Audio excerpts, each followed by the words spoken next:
If there is a regime change in Iran, hypothetical offensive question कर रहा हूँ, hypothetical and offensive question कर रहा हूँ। देखिए इस चीज को आप ज़हन में रखें। और इसराइल की जंग में रोनमा हो चुके हैं। सबसे बड़ी बात यह कि अमेरिका बराह रास्त इस जंग में दाखिल हो गया और उसने ईरान के 3 बड़े एटमी रिएक्टर्स पर, एक फर्दो में था, एक इस्फहान में था और एक नेटांस का, उन पर अपने स्ट्रेटेजिक बॉम्बर्स से सख्त बमबारी की है।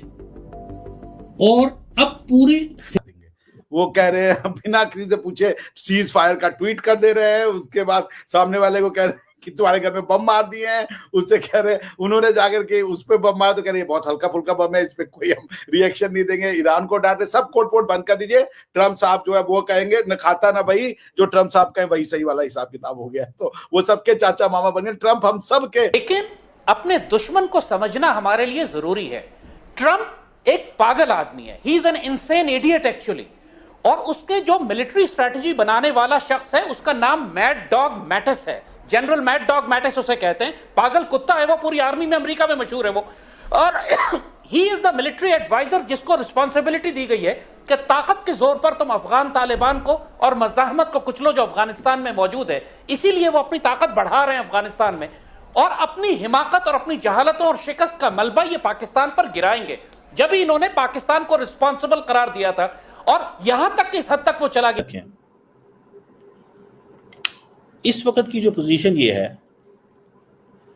कि इजराइल जो है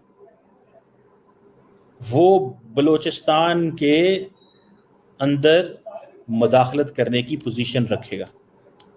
if there is a regime change, hypothetical बात कर रहा हूं, if there is a regime change, hypothetically speaking,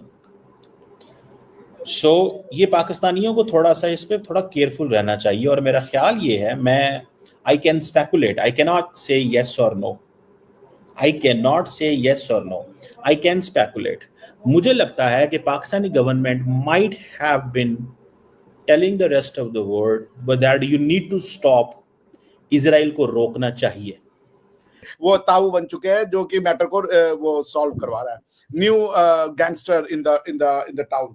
क्या जोक्स अपार्ट, अच्छी न्यूज देखिए। मैं अगर इसको ना as someone who is a scholar in international, scholar मतलब student of international law, specially arm conflict, ये बहुत अच्छी न्यूज है।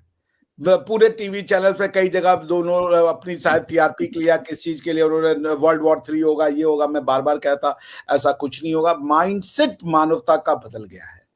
ट्रम्प साहब ने इतना कुछ करने के बाद की सिक्योरिटी इक्वेशन और डायनामिक्स तब्दील हो गए हैं। इसके बाद एक एटमी ताकत अमेरिका इस जंग में इसराइल के दिफा में दाखिल हो गया, और फिर वही हुआ कि जिसका अंदेशा था कि ईरान के दिफा में ईरान की हिमायती एटमी ताकतें भी मैदान में उतर आएंगी।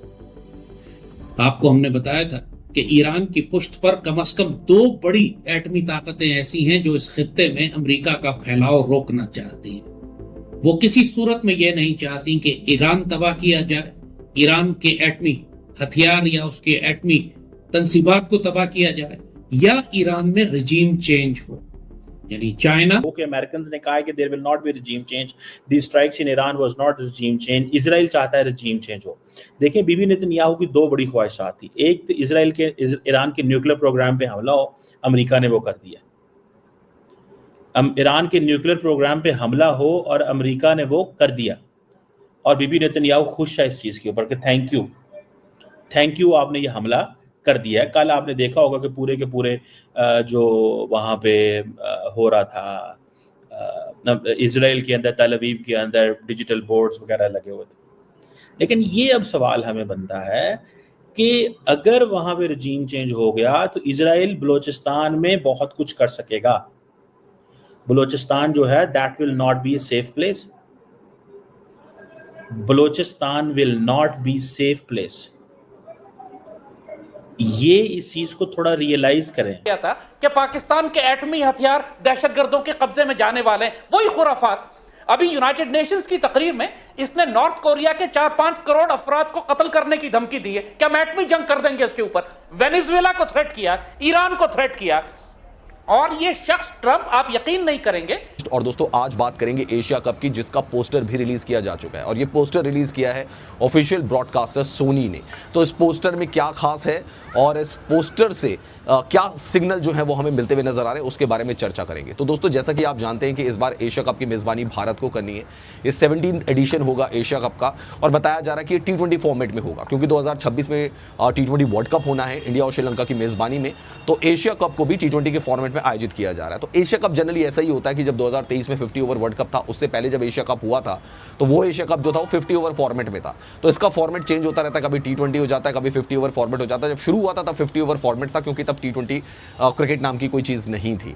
अब इसका जो स्केड्यूलिंग है दोस्तों वो सितंबर में होनी है और बीच में खबर ये आई थी कि भाई सारी चीज़ें तो अब हाइब्रिड पे ही होनी है, क्योंकि इंडिया और पाकिस्तान दोनों इन्वॉल्व है, तो हाइब्रिड मॉडल में ही सारी चीज़ों को होना है। तो सितंबर में एशिया कप का आयोजन कराना है। बहुत सारे लोग बोल रहे हैं कि ये जो एशिया कप होगा ये दुबई में होगा, दुबई में इसका आयोजन कराया जा सकता है। देखो इस बार इसमें 8 टीमें पार्टिसिपेट कर रही हैं। इसमें इंडिया है, इसमें श्रीलंका है, इसमें बांग्लादेश है, अफगानिस्तान है, पाकिस्तान है और 3 और टीमें हैं, हांगकांग है, ओमान है और उसके अलावा है दोस्तों यूनाइटेड अरब एमिरेट्स। ये 3 टीमें जो है इसमें पार्टिसिपेट कर रही हैं। तो 8 मिला के टोटल टीमों ने पार्टिसिपेट करना है इस बार के एशिया कप में। सवाल वो नहीं है, सवाल ये है कि ऑपरेशन सिंदूर के बाद और पहलगाम में जो भारत के 79 लोगों पर जो अटैक हुआ, जिसमें 26 लोगों की जान चली गई, उसके बाद भारतवासी ये चाहते हैं और इंडियन क्रिकेट फैंस ये चाहते हैं कि हमें पाकिस्तान के साथ कोई क्रिकेट खेलनी ही नहीं है। बेशक हम होस्ट कंट्री, हम उनको वीज़ा तो देंगे नहीं पाकिस्तान के खिलाड़ियों को कि पाकिस्तान के खिलाड़ी आएँ और हमारे देश में क्रिकेट खेलें, ये तो हमें बिल्कुल भी मंजूर नहीं है। लेकिन हम ये चाहते हैं कि एशिया कप में आप पाकिस्तान को खिला ही क्यों रहे हो। यही वक्त है पाकिस्तान को अलग थलग करने का, यही वक्त है पाकिस्तान की कमर तोड़ने का। और ये हर जगह से होना चाहिए, चाहे वो हिंदी फिल्म इंडस्ट्री हो, चाहे क्रिकेट हो, कहीं से भी, चाहे पॉलिटिकल फ्रंट हो, चाहे सरहद हो, हर जगह से हमें पाकिस्तान की कमर तोड़नी चाहिए। तो एशिया कप को लेकर क्रिकेट फैंस तो यही मानते हैं, इंडियन क्रिकेट फैंस, कि इसमें पाकिस्तान की भूमिका नहीं होनी चाहिए। या तो इंडिया को उसको बायकॉट कर देना चाहिए, या फिर इंडिया को अगर बॉयकॉट नहीं करें तो इंडिया को ये बोल देना चाहिए कि